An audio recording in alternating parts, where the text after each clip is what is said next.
Allie Feinstein, like Doug said, and I'm the president of Ohio Union Television, which is a student group here that produces videos.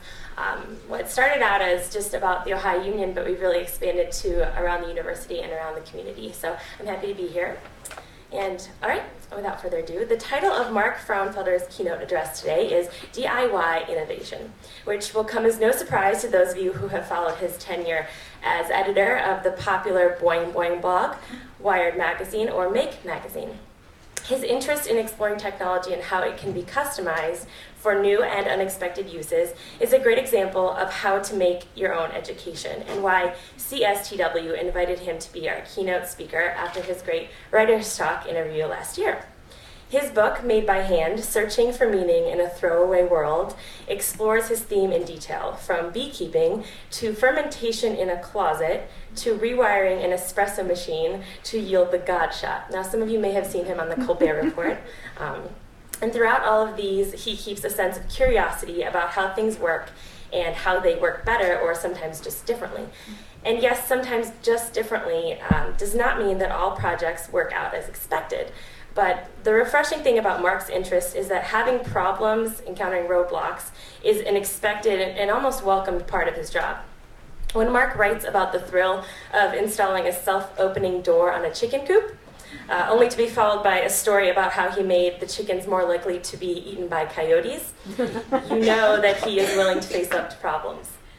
And speaking of facing problems, he will be leading, as Doug said, a workshop today at 11:30, sponsored by our friends at the Greater Arts Council of Columbus, and on how to make your own Candlin. Am I saying that right? This is Candlin. Dr. Gee Candlin is currently playing his as he's walking across campus. So if you haven't registered for this workshop, feel free to stop by and watch other people learn about how to make a musical instrument, just like the one that President Gee will be jamming on soon. So please join me in welcoming Mark Fraunfelder.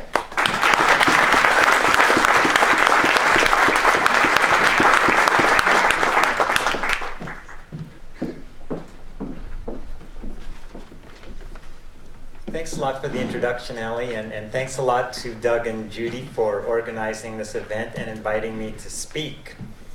So it's really great that this is a talk about social media in a digital world, because do-it-yourself innovation really has its basis in social media. When I was an editor at Wired almost 20 years ago now, wow. I remember that Kevin Kelly, one of the founding editors there, always stressed the idea that what was happening was with the internet was not a technology revolution, and that really the technology part was boring. It was a communication revolution, and that the killer app was not like a cool piece of software. The killer app was other people and having access to other people and their minds, and that geographic distances were obliterated with the internet, and that's so true. Wired, Kevin was really ahead of his time thinking of those kinds of things, because it wasn't, at least 15 years until really social media networks started taking off. So what I want to talk about today is the way that social media can be used to create really cool things in the physical world, and how this is pointing to some really great developments in the way that people are going to interact with the things that they use in their lives every day, and how people can get more control over their environments, and how people can learn that they are a lot more creative than they think, and that they can have an ability to express their creativity and open a lot of doors. So basically what I'm going to talk about today is modern DIY innovation. This is just a summary of what I'm going to talk about. I'll give a little introduction to Make Magazine. That's the magazine that I'm the editor of. I'll look at what do-it-yourself innovation in the past was like pre-social media, some of the big changes in DIY innovation in the last 5 years or so, and how people can create relationships with DIY communities to leverage this kind of wonderful phenomenon. So Make Magazine is based in Northern California. We've been around since 2005. It's got a circulation of about 125,000 people. We have an annual event in San Mateo called Maker Fair. It's kind of like a science fair on steroids. It's just a huge, fun family event where we have about 500 exhibitors showing off their creations. We also do maker fairs annually in New York and Detroit. And we think of our readers as broad spectrum enthusiasts, people who are generalists, who are curious about everything and want to have a hand and a creative say in everything around them, all the things that they use. I'll give you a couple examples of some of the things that are in Make Magazine. Larry Cotton is one of our frequent contributors, and one of the things he likes to do is take photos of songbirds that land on his feeder in the morning while he's having breakfast, and he can take pictures when he's on his porch. But of course what happens is that the birds always get on the feeder behind the feeder so that he can't get a clear shot. So he said, what can I do about this? Aside from walking up to the feeder and going around it and then having the bird fly away, there wasn't a lot he could do.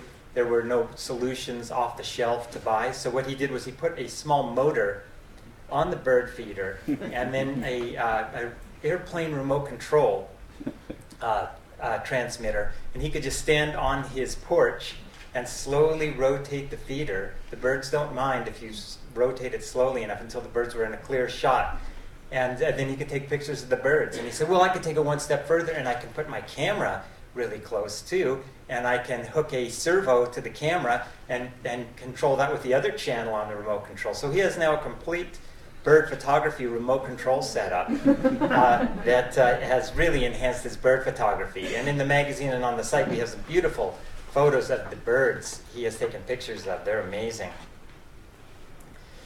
Here's a fellow who doesn't like to wake up to the sound of an alarm clock. It's really jarring. I try to avoid it as much as possible myself, but he loves the smell of bacon. How can you combine these two with a bacon alarm clock? So when the timer goes off, a heating element heats up the bacon in the pan, and he wakes up to the smell of delicious bacon every morning. That's not something you can buy in stores, but it's something that an innovator can make. This is a simple one. This guy would put his tea into his hot water in the morning and then go do his email or whatever, and he'd come back and it was oversteeped, and the tea was ruined. So he took a timer element and the actuator from a toaster and created his tea bag popper. So then he just pushes that little stick down, the tea goes in, and after 3 minutes, bing, it pops up, and the tea is perfectly steeped. It's probably cold when he gets back from his email, but it's properly steeped. A friend of mine who goes by the name Mr. Jalopy is a garage sailor. He loves to go to garage sales all over Los Angeles. And one of the things he picked up was this great 1940s hi-fi system. And he also buys a lot of LPs on the garage sale. But he likes his iPod too. So what he did was he combined all this stuff together. This is what he calls the world's biggest iPod.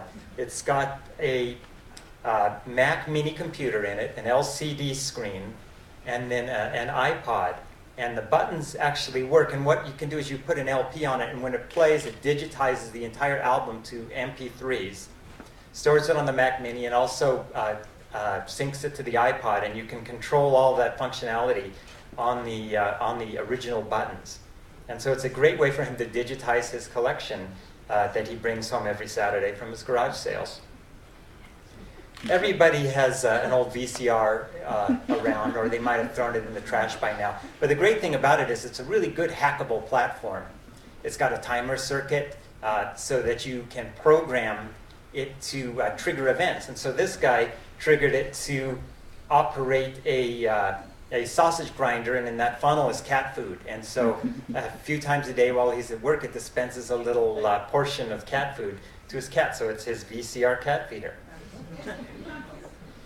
You've seen spud guns before, I'm sure, where you take a piece of PVC pipe and use a little bit of antiperspirant spray, and then you ignite it, and you can shoot a potato of like 300 feet or more. So this guy made one out of clear PVC, and then when you do it at night, you see this beautiful explosion of flame coming out of the end. We're not advocating any of these today. You're welcome over the weekend to explore. And so this is what the inside of Make Magazine looks like, and this is the project for the spud spud cannon. You can see we have everything that you need there, the PVC, the right guard antiperspirant, a stun gun, which is used as the igniter to ignite the propellant. And what we try to do in the magazine is make sure that everything we feature as a how-to project is something that anyone can build, even if they've had no experience making it before, because we're really passionate about sharing the joy of making with people. It's such an exciting thing to get involved to. Making something yourself has so many benefits. Rockets are really popular. This is a water rocket made from a plastic soda bottle that can go over 100 feet in the air. And I have this is just another scene from the page from the magazine. We show kind of the gist of every project, how it works, what you can expect from it. Here's a little video. I'll play a little bit of this. This is the guy who created the article using the project with his kids. So with a trip to the hardware store and a weekend, you can make something like this. It's really not hard to make at all, and it's a lot of fun. And it's one of our more popular projects. Rocket projects are always super popular.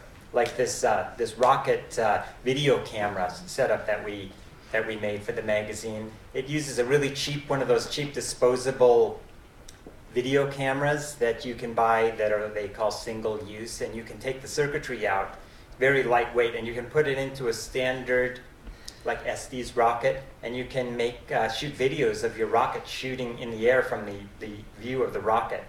And here's a quick little video of one of these in action.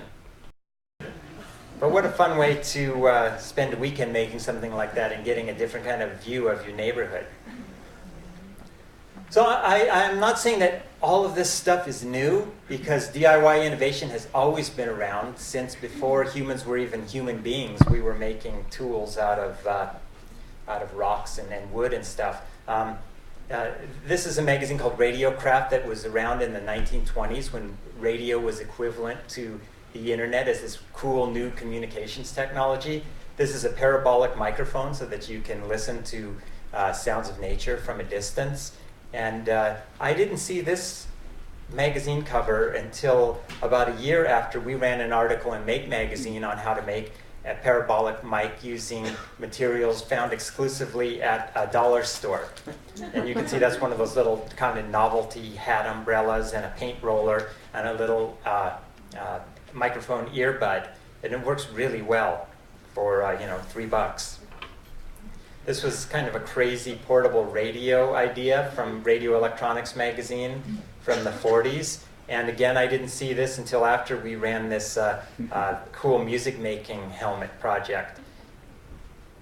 Go-karts were really popular in the 50s and 60s after U.S. servicemen came back with new skills and moved into the suburbs where they had more room and more money to do projects like this. And Make has its own version of a go-kart too. A miniature scooter that can fit into a suitcase. It's a very large suitcase there. They're stretching it kind of. And we have our own version of a miniature scooter that's powered by a electric drill. Those things, it's a really cool little scooter too. I tried it out and it just has a tendency to shoot out from under you. I almost killed myself, but it's pretty cool. Teaching her wireless. September 1920. But the funny thing is that I found that making things is like this really cool couples activity, and I see that more and more when I give workshops or go to Maker Faire, that there are couples and families who do this kind of stuff together as a way to have fun, shared enthusiasm for projects. So the way that social media and the internet has changed DIY innovation has really taken things to the next level in several ways. The way that things are developed, the way that parts are sourced for the things, the way that things are made, the way that they're distributed, and also the way that they're funded even. So in terms of development, you've got a bunch of different ways that it's changed. There's online communities of practice. hackerspaces popping up all over the world, cheap prototyping and development tools, and funding. So these social media sites that are like special interest social groups, I don't know if you've heard of Ning groups before, but ning.com. It's a place where you can go to set up your own kind of specialized social network. So there's one for amateur unmanned aerial vehicles, people who want to take traditional remote control airplanes and put GPS and other telemetry circuitry into those things, so that what you end up with is this unmanned aerial drone. You just set it up flying in the air, and you draw a path on Google Maps where you want the plane to fly and take photos of, and it will do its thing, fly its little path, and then come back to you, and you have the video that you shot. Amazing stuff. You can make one for about $300, and 10 years ago, something like this would be $100,000. It's like predator drone technology.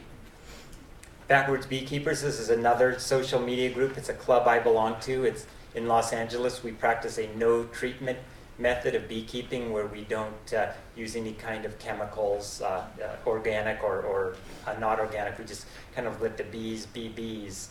And it's a great place for us to post our questions about, interesting or unusual behavior we see with our hives. Cigar Box Nation, this is another social media group where people who are aficionados of making stringed instruments out of unusual things like cigar boxes or cookie tins or really wildly innovative things hang out. And the interesting thing is, cigar box guitars have been around for over 100 years. And if you look at the development curve, how the innovation has evolved, for the first 95 years it's been pretty flat. And as soon as people started hooking up with each other online and showing each other their plans and stuff, the development just shot up. And so now you're seeing like this Cambrian explosion of innovation in cigar boxes, but not just cigar boxes, but everything else, like Tesla coils, remote control lawnmowers, telepresence robots, all these things that were, just kind of limping along, not really limping along, but not really changing very much, are now suddenly exploding because people are sharing ideas and they can connect with each other. So for cigar box guitars, if I would have, now if I'd walk around my neighborhood knocking on doors asking people, oh, could you tell me if I'm making the cigar box guitar right or not, they would think I was crazy. But if I go online with a photo, instantly I am going to have the 3,000 hardcore cigar box guitar aficionados from around the world telling me what how I'm screwing up. So hackerspaces are a really exciting thing. What they are, they're like these clubs where people pay between $50 to $100 a month to rent out a place somewhere, usually a retail space that's not being used. They buy equipment like shop tools and materials and supplies, and they invite people from all over to come and give workshops. And it's a shared space to create things and hang out with each other, share ideas. And the really neat thing is that they're happening all over the world, and even in authoritarian regimes like the United States, India, Egypt, Iran, Pakistan, Kenya, and Myanmar. It's very exciting to see these people doing this and sharing freely with each other as much as they can. Taking that up a level, there's a thing that's happening in California and hopefully will be spreading around the country. Tech shops are higher level places. There's one that just opened in San Francisco that is just beautiful, where they have really high-end equipment like laser cutters and all sorts of CNC equipment, and trainers, people who will show you how to use the equipment, people who will help you take your projects to the next level. And there are people who go in there with a crudely drawn back of the napkin sketch of something they want to make, and they will help that person not only figure out the best way to make it, but to turn it into a business. There's a guy who created what looks like a Moleskine notebook case for an iPad. Really beautiful, and he thought, it would be so great to have a Moleskine notebook for my iPad, but he had no idea how to do it. He had never made a thing in his life, but he went here to a tech shop, and they helped him get set up. And they said, well, we'll carve the frame out of balsa wood, and we'll show you how to bind books, and let's figure this out and that. And now he's got like this great business and has hired employees and everything, and they make these Dodo cases for iPads and MacBook Airs. Really cool things. And that's just one example of a business being started by someone who walked into a tech shop with just an idea. So then design software has become really useful and inexpensive in a bunch of ways. When I first started working as an engineer in 1985 at Memorex, I started out with a drafting table, pencil, and paper, designing parts for giant-sized disk drives. And I ended when they had a CAD/CAM system to design those parts. And each software license cost like $10,000, and then there was a ridiculous hourly charge for every hour that we used the software. And today you can get like Google SketchUp is free to download, and it's hundreds of times faster and more powerful than what I was using in 1985. Programs like a Libre Design PE cost $99, and you can design 3D parts and send them to 3D printers or CNC machines to cut out parts. And the cool thing is that people are taking this design software and uploading the parts to digital model libraries. These are like open source libraries where people can download plans for a variety of different things, like toothpaste tube squeezer, eyeglasses, chain links, gears, and modify them for their own custom purposes. This is a kind of social media that has some interesting implications when we start to see more 3D printers becoming available. You can, instead of going into a store to buy something or ordering something from Amazon, you can just download the 3D file, modify it a little bit, and then print out your product at home. It's like how desktop publishing was the revolution in the 80s. Desktop manufacturing is going to be the revolution in the coming years. And then hardware prototyping has really changed too. The Arduino system is an electronics development kit, like a prototyping kit. And what you can do is you can plug input sensors into it, like humidity sensors, temperature sensors, event sensors, information from the internet, and then have plug in things to output to it. So something like a latch or a LED or an alarm. So any kind of input you want, any kind of output you want. And then the Arduino itself is a microcontroller that you program to take those inputs and do something to trigger output events. And so to give you an example of a cool one that somebody did, this is the reverse geocache puzzle box. And the cool thing about it is you can only open it on one spot on the planet. And you can pick that spot. So what the guy did was he made it as a present for his friends, like kind of an anniversary present. And so what happens is you take the box and you press the button, and it will say something like 300 kilometers, 1-50.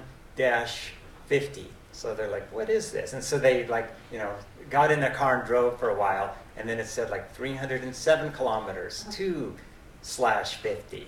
And they're like, oh, wow, we have 50 chances to like zero in on where this is supposed to be. So they started like driving all around, and they finally like ended up on some little island off the coast of wherever it was, I think Ireland or something, and that was it. And they opened it up, and there was their anniversary gift inside. And that's all from Arduino software that ran the thing, and a GPS unit. So funding and investing has changed too. Sites like Kickstarter will allow a creator of something to solicit funds for projects that they might not necessarily have enough money to do on their own. And so these people who wanted $10,000 to make an open source laser cutter have received $20,000 so far to do it. And one of the editors at Make Magazine is actually working with the SEC right now to allow micro investments so that people can not only donate and kick in money for projects like this, but get a return on their investment. You know, it would be limited to like $100 per person, but you might be able to get an actual return on your investment for these kinds of projects, which makes it even more exciting. And then sourcing has changed thanks to the internet, because it's become like a index surplus store.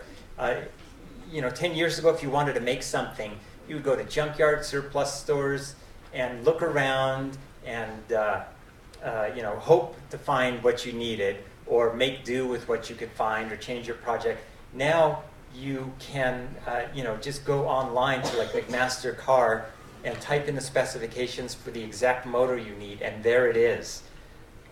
Or you can go to eBay, and instead of you know trying to search for a thermistor, the exact kind of thermistor you want is available. Here's, you know, 5 thermistors for $1 on eBay. And so that kind of ability to get what you need when you need it really has advanced do-it-yourself innovation.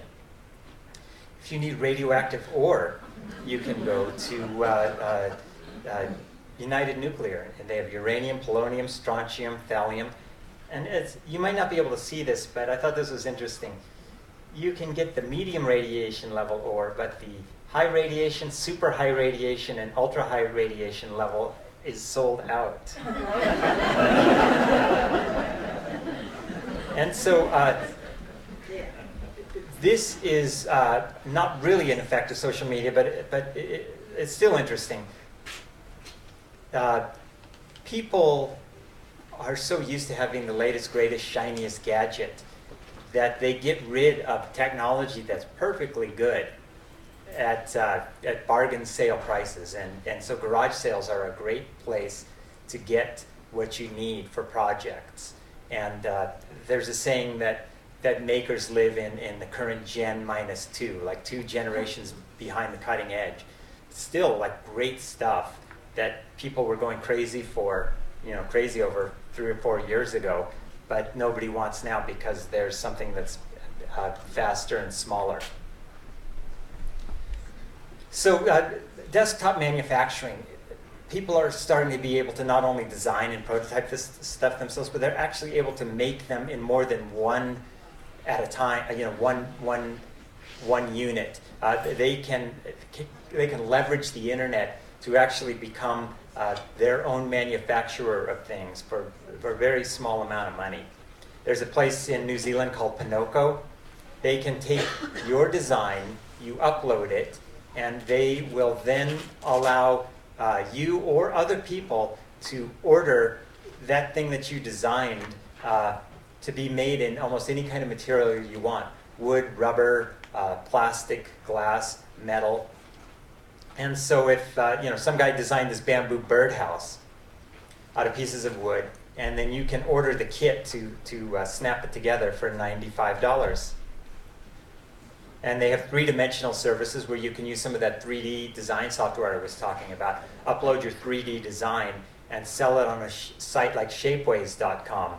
So you see this thistle light, you can put a little LED in that, or this really cool gold-plated ring for $25. Think about how much money it would have taken you to make a ring like this just a year or 2 ago, if you want to do, you know, the lost wax process or some other process. But a beautiful ring like this, you can design in 3D software, send it to Shapeways, and they will make it in, you know, they'll even make it in solid gold or platinum for you if you want. It doesn't matter, because they just make them one at a time using their high-end 3D printers.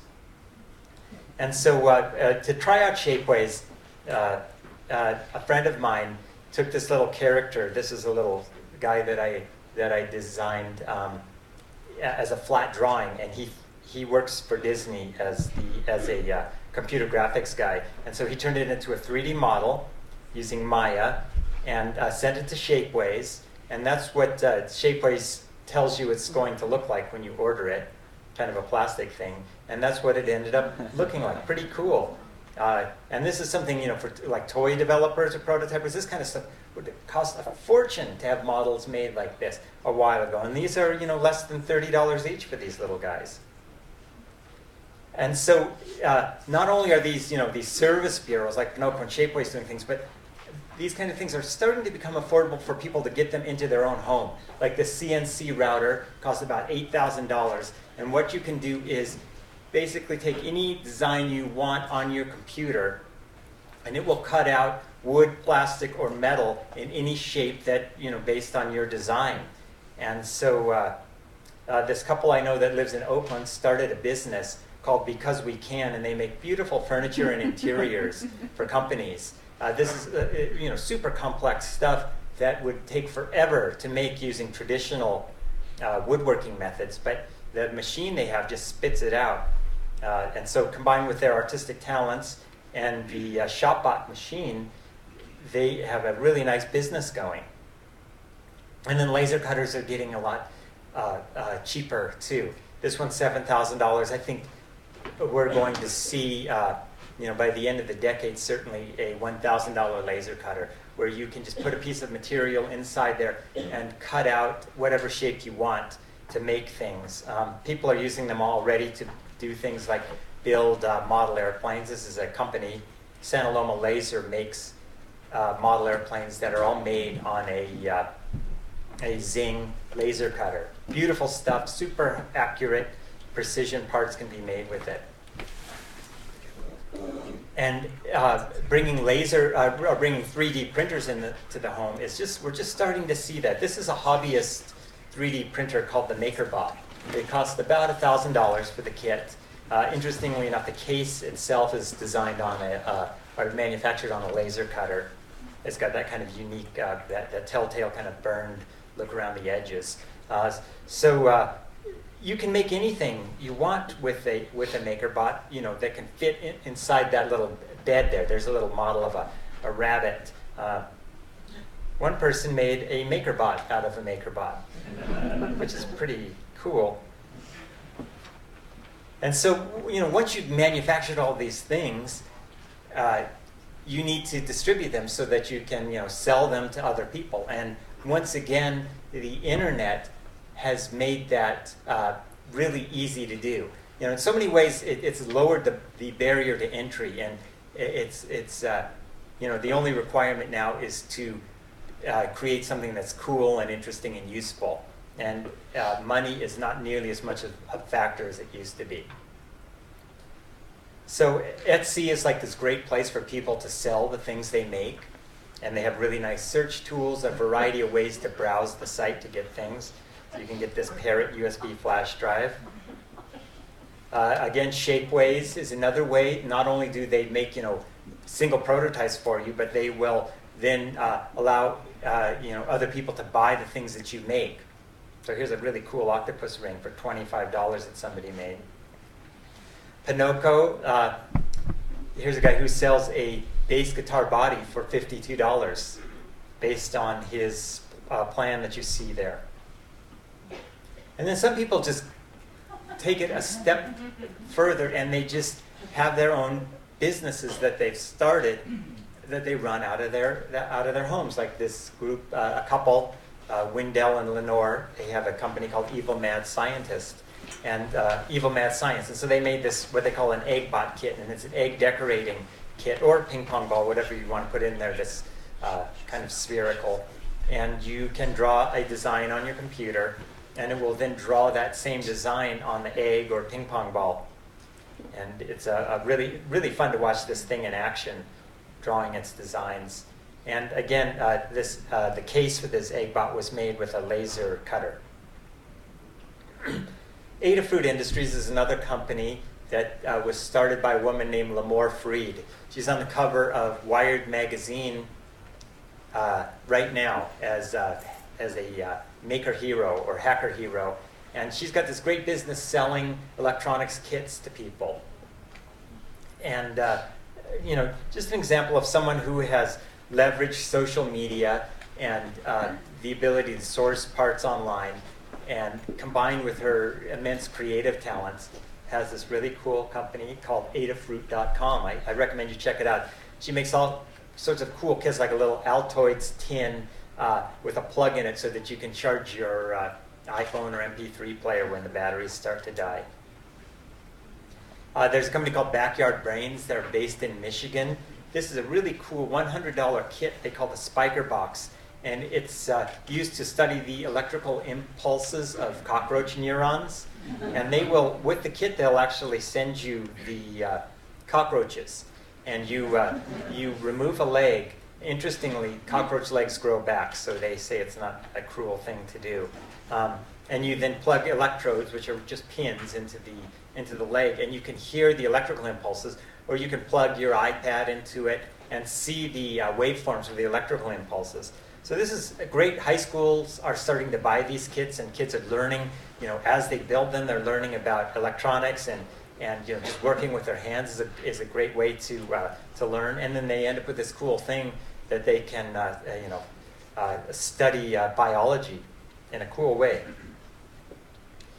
So I wanted to kind of take a look at the larger picture of what these kind of DIY innovators mean in our world and how you can get evolved. This is an amplifier my friend made using a coconut shell. And he's been using coconut shells for a lot of different things. He calls it CocoaPunk technology. So, what is it that a maker wants that they don't have right now? This is a cartoon we ran in Make, by the way, and the girl is getting on this motorized scooter, and she says, "Do you think you can fix it?" And he says, "I made it. I can fix it." And so makers, they want a creative relationship with the things they use every day. They want to bake an alarm clock. They'll build that. They want to have that control over their environment so that they're not just buying solutions from somebody who thinks they know exactly what that person's needs are. They want to kind of get in a partnership with companies who make things that they can then modify so that it suits their unique situation, because everybody's unique. So we did this thing called the Maker's Bill of Rights about what makers really want from manufactured items. And I put here on the right a list of a few of those things. That meaningful and specific parts lists shall be included. It would be great when you buy something that you would get a list of all the components in there. And that the cases should be easy to open. And that special tools are allowed only for darn good reasons. I don't know if you heard, but when you take your iPhone in for repair, or your MacBook Air for repair, the service technicians now will remove the Phillips head screws and replace them with a proprietary screw head that you cannot open because they don't want people getting in there. And so there's a site called iFixit.com that will sell you the driver so that you can access those screws. Components, not entire sub-assemblies shall be replaceable. My friend bought, or his fuel gauge on his pickup truck went out. And so he wanted to replace the fuel gauge. It turns out that that's integrated with the fuel pump. And so it was like $700 to replace the gauge. And it was crazy because it was something that could easily be removed, but they just wouldn't do it for him. And it ended up being like a 5-cent part that was broken, a little metal tang. And they wanted $700 to fix that. So in other words, if it snaps shut, shall snap open. That seems pretty obvious. And screws are better than glues. In the old days, if your TV broke, you could just go behind it. I still remember my dad doing this. You'd go behind it and you'd unscrew the perf board. There'd be the schematics on there, but you would pull the tubes out and then take them down to the drugstore. And there was a machine you could plug the tubes into, and a little needle would tell you if the tubes were good or not. Today, you can't even open the TV because the thing is glued together. Ease of repair shall be a design ideal, not an afterthought. If you look at the old Sears Roebuck catalogs for electric fans or other equipment, they would talk about how the consumables in those appliances were easily accessed and replaced. Now we don't think about it because it's cheaper to throw it away and buy a new one than it is to fix it yourself. But I still think that that the benefit of it being inexpensive and disposable, you lose something because you kind of become a victim of what's ever thrown at you, instead of having an active say in keeping and maintaining what you have. I think once you start fixing something yourself, you take some pride of ownership in it, and the things around you become more meaningful because you've invested something in them. And so there's even though that way is probably more expensive, it's a price that's worth paying. And schematics shall be included. It's great when companies share their spec sheets. And Apple, is notorious for being a very closed company. And I just talked about their screw problem. But one thing they do is they will give you the exact outside dimensions of the iPhone so that you can build cases and other kinds of holsters and things like that for the phone. So these guys went on to Kickstarter, that site I mentioned where you solicit funds, and they made this thing called the Glyph iPhone tripod. And they were asking for $10,000 in development funds. And the last time I checked, they got $137,000. I heard they ended up getting like $200,000 for this little iPhone stand. If I'm running late, just take the hook. No, I think we've got maybe 5 more minutes. Okay, that's all we need. There's a site called Sugru that sells this kind of silicone goop. It's kind of like silly putty, but once it hardens, it's kind of this pliable thing. And so people are making things, what they're calling them, better than new, taking existing technology and modifying it to their own needs. And I use it. The suitcase that I brought with me, the zippers all broke off, and I replaced them with zippers I made from pieces of coat hanger and Sugru, and it's great.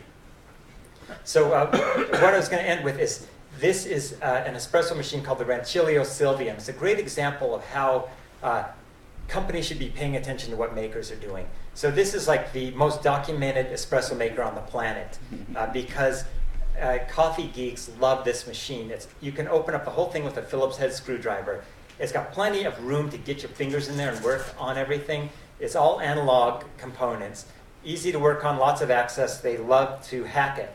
And so one of the things they did was make temperature control systems for it, because the weak point in this espresso maker and a lot of espresso machines is that the thermostat is not very good, and that the temperature swing can be like 40 degrees Fahrenheit between different shots of espresso. And that's like completely unacceptable when you're making espresso. It should be like 1 degree. Otherwise, the espresso, you have no idea what it's going to be like. People do this thing called temperature surfing, where they like turn on the water, listen for the hiss to subside, and then they wait a certain number of seconds, screw in the portafilter, and then pour their coffee. That was one way to do it. But these guys decided to use something called a proportional integral derivative temperature control system that watches the way that the temperature changes over time and uses a relay to control the heating element on the boiler, so they can zero in on the temperature and it only varies like less than 1 degree.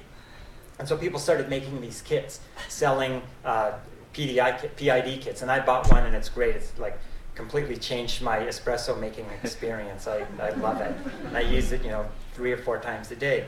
And so the thing is, like cigar box guitars, espresso making has not changed in 100 years, barely changed.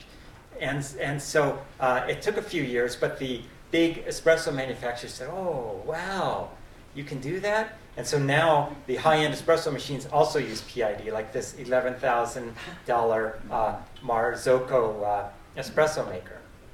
And so that's a great example of what can be done with do-it-yourself innovation and why it's going to increasingly have a larger ripple effect throughout the world, because manufacturers and big companies are really starting to look at what innovators, do-it-yourself innovators are doing. And we see that with Maker Faire and Make Magazine. We're having lots of big companies come in wanting to know what we're up to, and we're more than happy to share that with them, saying, but you guys have to give back. You guys have to open up your specs for us. You have to make your things modifiable.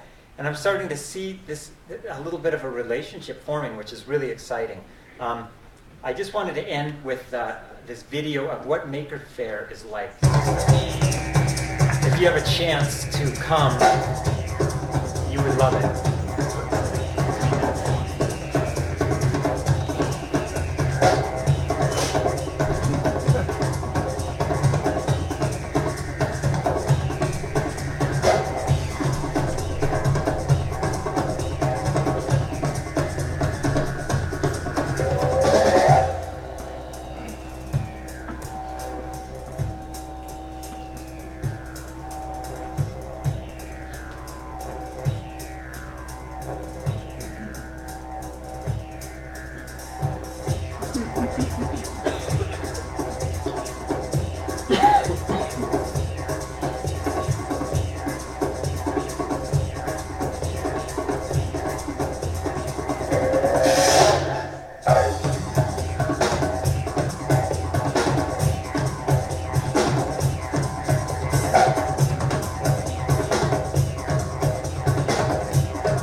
So thanks a lot for your attention. I really appreciate it.